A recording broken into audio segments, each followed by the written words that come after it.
বিশ্বনবী সাল্লাল্লাহু আলাইহি ওয়াসাল্লাম সম্পর্কে আমার আল্লাহ রাব্বুল আলামিন তিনি বললেন সতর্ককারী আর সুসংবাদদাতা। তার মানে যেখানে জাহান্নামের ভয় সেখানে জান্নাতের সুসংবাদ আছে না নেই? আচ্ছা, আমার ভাষা বুঝতে কি অসুবিধা হচ্ছে? একটু কথা বলবে। যেখানে জাহান্নামের ভয় সেখানে জান্নাতের সুসংবাদ আছে না নেই? লক্ষ্য করে দেখুন বন্ধু আমার, আল্লাহর বান্দানা সুলতান উম্মতদেরকে কেমন করে জান্নাতের মধ্যে পাঠাবেন তাও দিক নির্দেশনা দিয়েছেন না দেননি? রাসূলের হাদিস, ইয়াদখুলুল জান্নাত মিন উম্মতি ৭০ আলফান বিগাইরি হিসাব হুমুল্লাযীনা লা ইস্তারকুনা ওয়া লা ইয়াতাতায়্যারুনা ওয়া আলা রাব্বিহিম ইয়াতাওয়াক্কালুন। রাসূলুল্লাহ সাল্লাল্লাহু আলাইহি ওয়াসাল্লাম তিনি বলেছেন, আমার উম্মতের মধ্য থেকে ৭০,০০০ এমন মানুষ আছে যারা বিনা হিসাবে বিনা বিচারে আল্লাহর জান্নাতে প্রবেশ করবে। কত হাজার? এটা কথা বলেন, কত হাজার? সেই ৭০,০০০-এর মধ্যে যদি আমরা থাকতে চাই কি কাজ করতে হবে বলে দেব? রাসূলের হাদিস হলো হুমুল্লাযীনা লা ইস্তারকুনা ওয়া লা ইয়াতাতায়্যারুনা ওয়া আলা রাব্বিহিম ইয়াতাওয়াক্কালুন। রাসূলুল্লাহ সাল্লাল্লাহু আলাইহি ওয়াসাল্লাম তিনি বলেছেন, ওই সমস্ত মানুষেরাই আল্লাহর জান্নাতে বিনা হিসাবে যাবে যারা কোনোদিন কোনো জিনিসকে শুভ বা অশুভ লক্ষণ মনে করে না। যা কিছু হয় কার পক্ষ থেকে হয়? ভালো মন্দের মালিক যিনি, যিনিকে জান্নাত দেওয়ার ক্ষমতা আছে কার? কোন বাবা দিতে পারে নাকি? কেমন কাতিবিন রজহাসরের দিন, কেমন কাতিবিন রজহাসরের দিন আল্লাহর কাছে যদি করে অভিযোগ, আমি বলবো দুনিয়ায় ছিলাম খাজা বাবার লোক।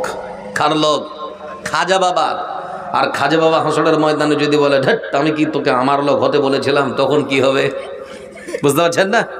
সেজন্য আমরা বলবো আমরা আল্লাহর বান্দা আর রাসূলের অনুসারী। এটাই তো ভাষা হওয়া দরকার, তাই তো নাকি?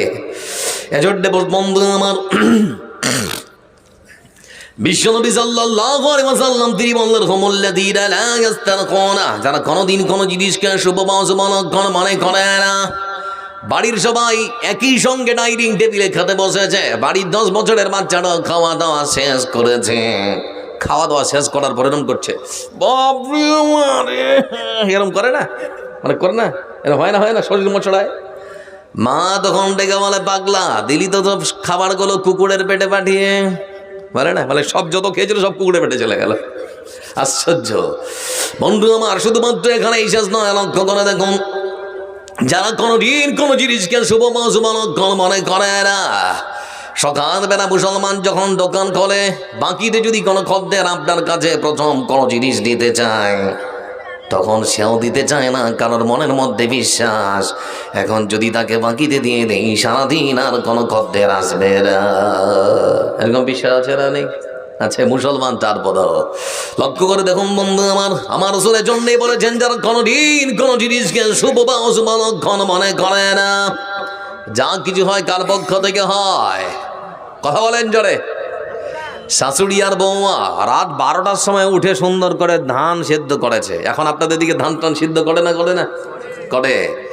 সকালবেলা ঝলমলে রোদ থেকে খৈলানে চাতালে সুন্দর করে মেলে দিয়েছে যে দুপুর হয়েছে বন্ধু আমার, এমন ঝড় আর এমন বৃষ্টি, ধান আর পানি সব একাকার হয়ে গেছে। বেচারি ধানগুলো উঠবার সময় পায় রে। শাশুড়ি আর বৌমা দুজনে মিলে তখন বলে, আল্লাহর চোখ নেই? বলে না, আজকেই ওর পানি দেওয়ার সময় হলো, আল্লাহ পানি দেবে, ওকে বলে দেবে নাকি? হ্যাঁ না, কিছুই বলে না। পানি দেওয়ার ক্ষমতা আছে কার? আল্লাহর। যখন খুশি তখন দেবে, তাই তো নাকি? এজন্য বিশ্বনবী সাল্লাল্লাহু আলাইহি ওয়াসাল্লাম তিনি বলেছেন, যারা কোনোদিন কোনো জিনিসকে শুভ বা অশুভ লক্ষণ মনে করে না, আজ থেকে 10-12 বছর 15 বছর আগে সাপ খেলা দেখাতে আসতো গ্রামে। এখন আছে আপনাদের দিকে সাপ খেলা দেখাতে? সাপ খেলা দেখানোর পর বন্ধু আমার বাক্স থেকে সুন্দর করে তাবিজ বের করে, আর তখন বলে, কার ছেলে ঠান্ডার সময় বিছানায় পেশাব করে? লে মা 2 কিলো চাল দিয়ে একখানা তাবিজ ছেলের কোমরে বেঁধে দেয়, আর কোনোদিন ছেলে পেশাব করে না। তো মা ভাবছে প্রতিদিন সকালবেলা এক গাদা করে কাপড় খুঁজতে হয়েছে, তো একটা তাবিজ বেঁধেই রে, যদি মুতাটা বন্ধ হয় নাকি? সুন্দর করে মা মনের মধ্যে বিশ্বাস নিয়ে ছেলের কমলে তাবিজ বেঁধে দিয়েছে, মনের আনন্দে সারা রাত ধরে মা ঘুমিয়েছে। মার মনের মধ্যে বিশ্বাস, আমার ছেলের শরীরের মধ্যে তাবিজ বাঁধা, ছেলে আর পেশাব করতে পারে না। সকালবেলা মনের আনন্দে আমার বিছানা তুলছে, বিছানা তুলতে গিয়ে মা হতবাক। প্রতিটির সন্তান বিছানায় পেশাব করে 500 গ্রাম, আজকে পুরো 1 কিলো ঢেলেছে। বুঝতে পারেন তাবিজের ক্ষমতা আছে নাকি যে পেশাব আটকাতে পারবে? মুসলমান কোন জায়গায় চলে গেছে বিশ্বাস। এজন্য বিশ্বনবী সাল্লাল্লাহু আলাইহি ওয়াসাল্লাম তিনি সুন্দর করে বললেন, হুমুল্লাযীনা লা ইস্তারকুনা ওয়া লা ইয়াতাতায়্যারুনা ওয়া আলা রাব্বিহিম ইয়াতাওয়াক্কালুন। যারা কোনোদিন কোনো জিনিসকে শুভ অশুভ লক্ষণ মনে করে না, আর যারা কোনোদিন পাখি উড়িয়ে জ্যোতিষীর কাছে গিয়ে নিজের ভাগ্য পরীক্ষা করে না, সদা সর্বদা যারা আল্লাহর উপরে ভরসা করে, এরা যাবে বিনা হিসাবে আর বিনা বিচারে। এই 3টা কাজ করতে পারবো তো ইনশাআল্লাহ? আমার বন্ধুরা, এবার রাসূল সাল্লাল্লাহু আলাইহি ওয়াসাল্লাম সুন্দর আদর্শে শিক্ষা দিচ্ছেন। ও পৃথিবীর মানুষেরা, তোমরা শুনে নাও,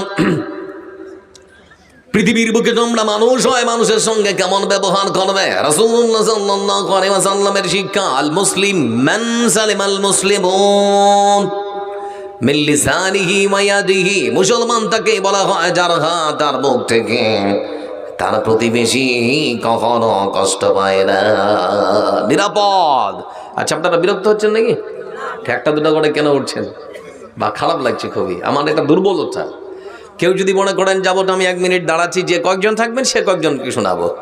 আর জরুরি প্রয়োজন বলেছি, পেশাব পায়খানা যদি লাগে তাহলে যান, না হলে যাবেন না। ভাই কোরআন পড়ছি তো, হাদিস পড়ছি তো, মানে যাচ্ছেন খুব খারাপ লাগছে, আর যাবেন না তো নাকি? বিশ্বনবী সাল্লাল্লাহু আলাইহি ওয়াসাল্লাম তিনি বললেন, মুসলমান কাকে বলে? মুসলমানের ডেফিনেশন, সংজ্ঞা কাকে বলে মুসলমান? বিশ্বনবী সাল্লাল্লাহু আলাইহি ওয়াসাল্লাম তিনি বললেন, আল মুসলিম মান সালিমাল মুসলিমুন মিন লিসানিহি ওয়া ইয়াদিহি। মুসলমান তাকেই বলা হয় যার হাত আর মুখ থেকে প্রতিবেশী কখনো কষ্ট পায় না, বরং নিরাপদ। আর আপনার প্রতিবেশী যদি আপনার সম্পর্কে বলে লোকটা ভালো, তাহলে পরে আপনিও ভাবতে পারেন আমি ভালো।